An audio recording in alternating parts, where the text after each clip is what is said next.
Welcome back, guys. We're going to continue on with our comparison between the Zeniko flash and the Godox flash. Both of these are mini flashes, so don't expect to run out and shoot a wedding with them. They're good for travel. They're good for family and friends, that sort of thing. They're super small. I'm going to show you how small they are. In fact, this Zeniko is probably the smallest flash I've ever seen in my life. That's how small that is.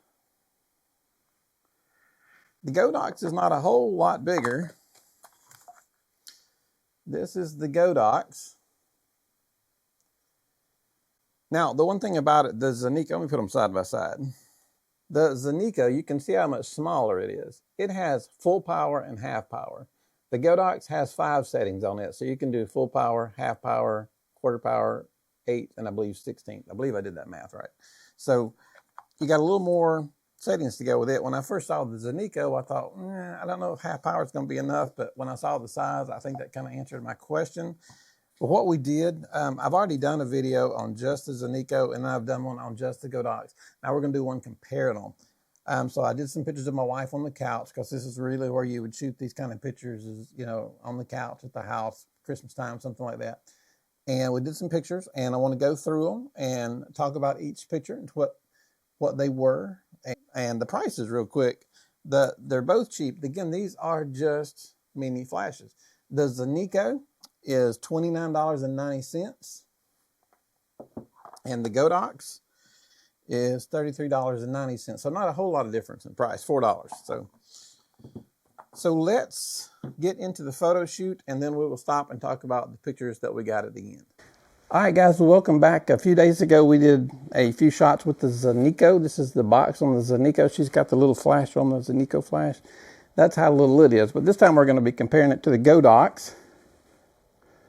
Bring up your Godox.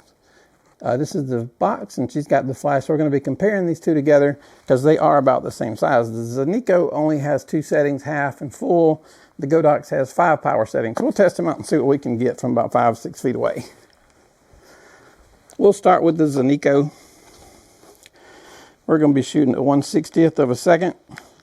ISO, we're going to be shooting at ISO 160, 1/80th of a second, and 2.8. So let's take a look, and this is half power. Pretty good. And half power, it's not bad, but I think we can get a little more with the full power. We should be able to see a little bit more. We're about 5 feet away. We're at 70 millimeters right there. Good. And that definitely added the power that we needed. So now we're going to switch to the Godox.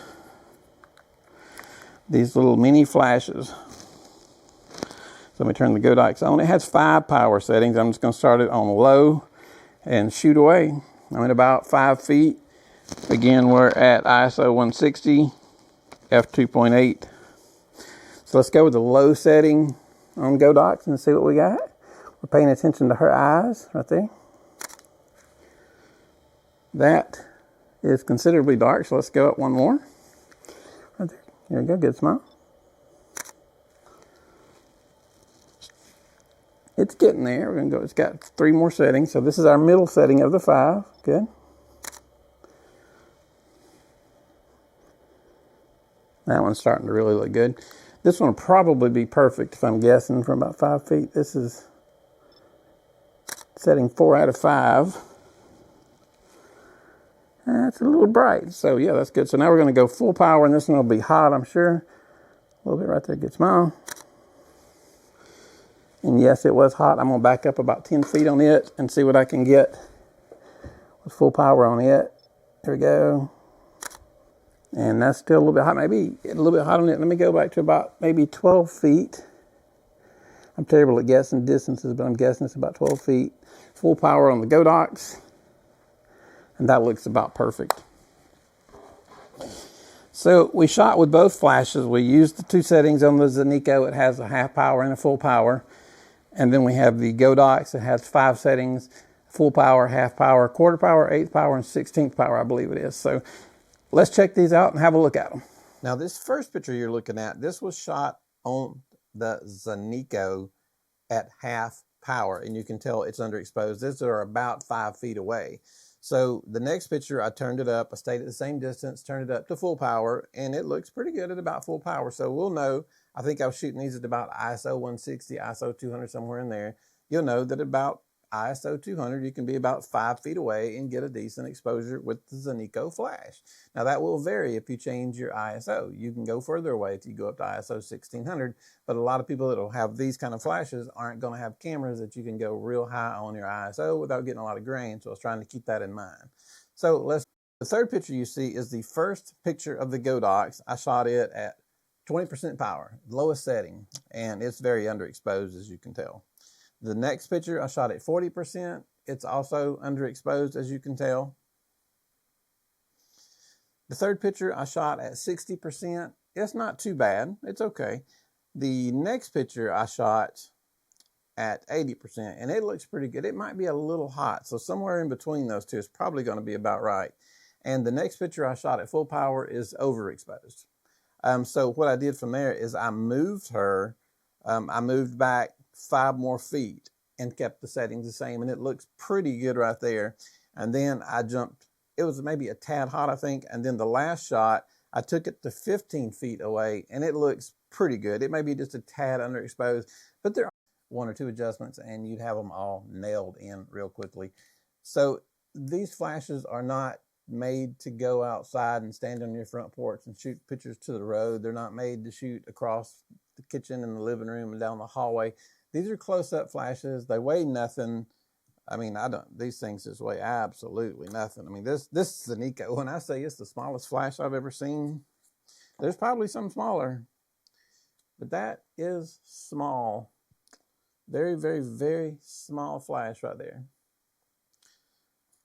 I like it. It's very cool. It's very lightweight. Both of them make great little flashes to carry if you're going just to a party or something. You want to have some fun. You don't want to have to carry your big Godox V1 or whatever you've got with you. You can take one of these and do fine most of the time. And the camera that I've got, I can turn the ISO up really high so I could get a good bit of distance away from these.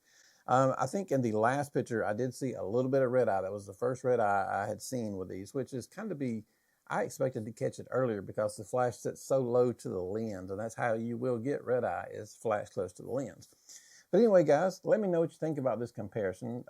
Both flashes are less than $35, so you can't expect the world from that. But I mean, I think what we're getting from them is worth the $29.90 and $33.90. I think they're worth that, especially if you know how to use them. They are manual. So you will have to do the settings yourself. The Zeniko only has a full power and a half power, so you won't be too confused on it. And the Godox has 5 settings on it. Just keep pushing up or down until you get the exposure that you like. Very simple.